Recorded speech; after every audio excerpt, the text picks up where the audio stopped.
Omega has been captured by Cad Bane. The Bad Batch must be prepared to rescue her. I'm John Barry, and this is my review of Star Wars The Bad Batch, Season 1, Episode 9, Bounty Lost. So, the Bad Batch need to rescue Omega from Cad Bane, who they able to identify because Hunter saw him, and they look through the database of known bounty hunters, and boom. And in this episode, we actually do get a clear look at Cad Bane without his hat, which does confirm from what we learned from the concept art or images and that kind of stuff that was leaked, that he now has a metal plate on his head, which pretty much does indicate he has already had his shootout with Boba Fett. But that's not here and there in this episode. Just a little neat fun fact. So we get confirmation that Cad Bane was hired by the Cameronians, and they basically are set to run. They send Tanwi to rendezvous with Cad Bane at an old abandoned cloning facility of theirs. So this confirmed that on another planet Camino. So this confirmed that they've had multiple cloning facilities before, and the Prime Minister, Nala Se, does not send. No wait, not Nala Se. Whoever the Cameron Prime Minister does not send Nase because she's too close to Omega, which is an interesting thing there. And then, but we also get some other interesting stuff. Once there, Omega actually does briefly manage to escape from Cad Bane. In fact, she does it before they even land because she convinces Cad Bane's droid Toto to release her, and she repairs his leg and then shuts him off and uses that as an opportunity to escape. Of course, things don't go as planned for anyone because Fennec Shand shows up in opposition to Cad Bane, which is interesting. So they get in a fight while Omega is running around trying to get away from both of them, not knowing who to trust. She's definitely not going to trust Cad Bane, and as previous episodes established, she's suspicious of Fennec Shand and what she's up to as well. Well, an interesting thing is the abandoned facility. You can tell is Cameron in design, which I really like. But I like how they made it look old and disused because it was stated to be abandoned. But Omega does enter one chamber, which she discovers to basically to have a bunch of cloning vats in them. One of them has what looks to be a Sulstan in, and another looks to have a Camonin. In fact, that Camonin, we actually do see what happens to that discarded clone body later on, because the cloning tube itself falls on Fennec Shand. By the way, kind of a bit of a gross scene there.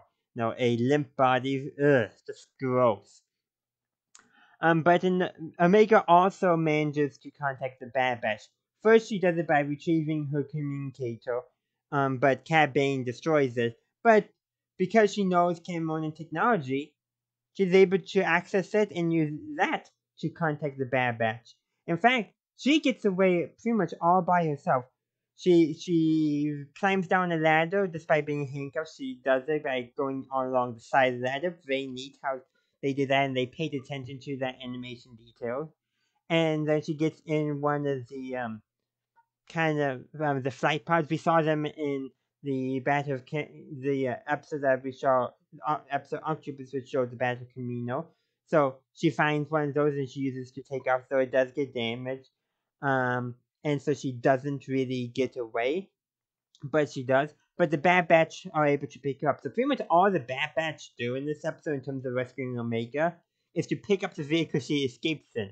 That's all they do. She is entirely self-reliant, and she uses her skills and her knowledge of camo and technology to allow herself to be able to get out of this situation because she's.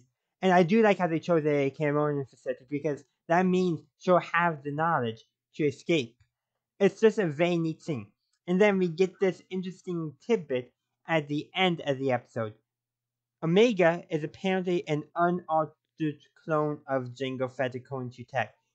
A pure genetic duplication, just like Boba, who we also learned who the Cameron is designated as Alpha.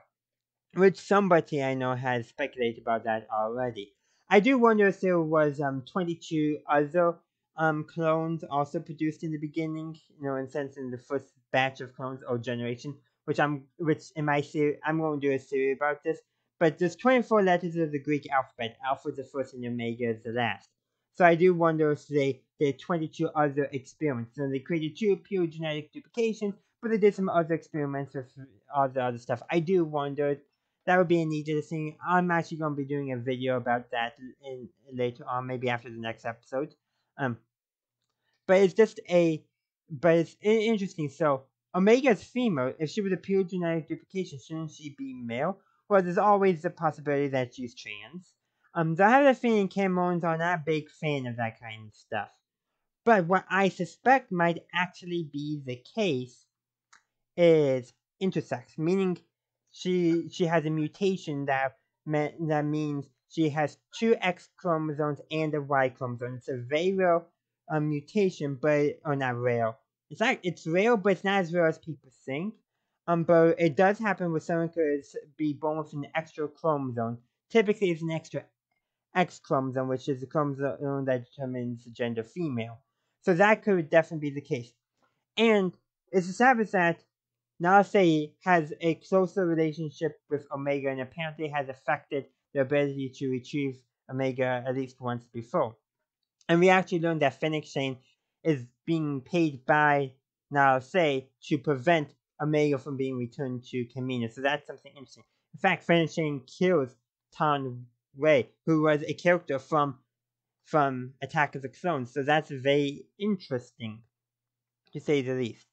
So what I'm guessing is that what happened is they created their initial batch of Jango Fett clones, the pure genetic duplications, and then some experiments. That's my guess, a generation null, if you will, to make sure they get everything down pat and know what they're exactly doing before they make the actual clones.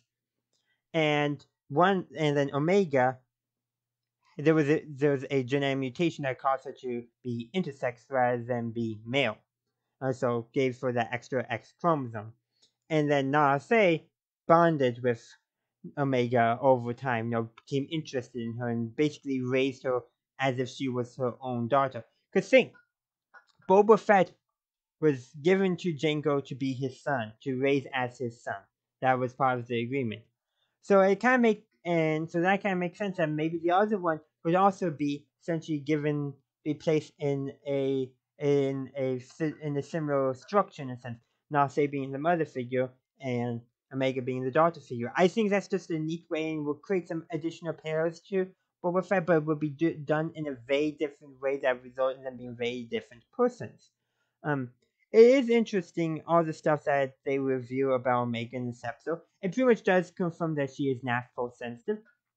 But when we're talking about force sensitivity in Star Wars, I'm of the opinion that anyone can be force sensitive as long as they're sufficiently in tuned with the force.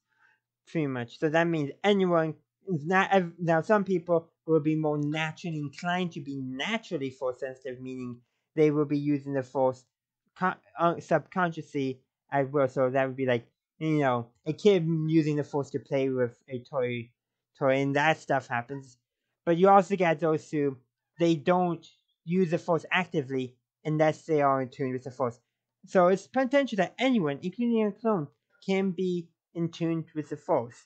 Just not every clone will have the emotional and psychological attunement to be able to be attuned. If that makes any logical sense.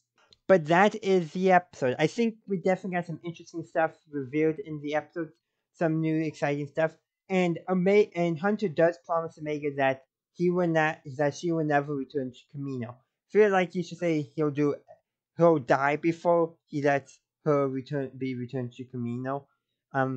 But because apparently the next episode is gonna be called Return to Camino, something like that. I've heard. I don't know if that's true or not, but I do think it will happen. They'll somehow return to Camino.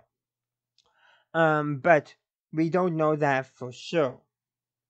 But I'm definitely excited to where the episode goes. Well, Omega definitely got rescued way sooner than we expected. I think most of us fans did.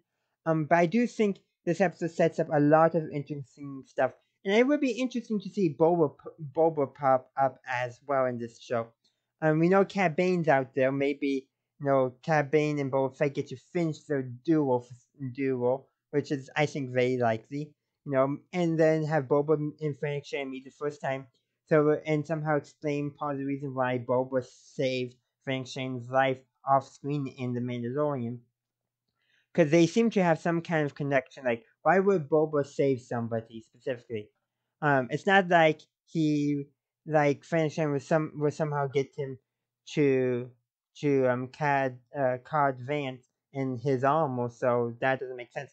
But somehow there's a connection dating back to the Clone Wars when Boba Fett was still a bit more idealistic and less cynical. I'm going to guess maybe some kind of connection there. It would be very interesting to see, and that would help with Boba Fett's character that was sure to get in the book of Boba Fett. I'm kind of getting away from the episode, but this episode does set up a lot of stuff, and I really did enjoy it because and what I really like is how the kid was able to rescue herself. So often we get stories of kids being incompetent, not always getting themselves into trouble, which is definitely truth as well. But it's also good to show that kids can get into trouble, but they can also get themselves out of trouble. In this case, it's trouble that Omega didn't get herself into, but still, nevertheless, it's a nice thing to see that showing kids can be smart and can, evaluate the environment and situation and respond accordingly and use their existing skills and knowledge. I think it's a very positive portrayal of kids in media, which, sure, outside of shows intended for kids, like really intended for kids. I'm talking about like shows intended for young kids who are developing, and the main characters are kids, and the parent figure is not really there. But even then, you often don't always get that. It's just a nice thing that they had. But that is actually where I'm going to end this review. I hope you enjoyed the video, and I would like to hear from you. What did you think of Star Wars: The Bad Batch Season 1, Episode 9, Bounty Lost? Let me know in the comment section down below. Thank you for watching my latest video. If you enjoyed it, please be sure to upvote and consider following the channel to stay up to date on my latest videos. And if you'd like to help support the channel, please consider subscribing at whichever tier you choose, though each tier does have its own unique benefits. Also, feel free to check me out on social media. Links are below. And as always, have a good day, a good night, wherever you are. May the Force be with you, always.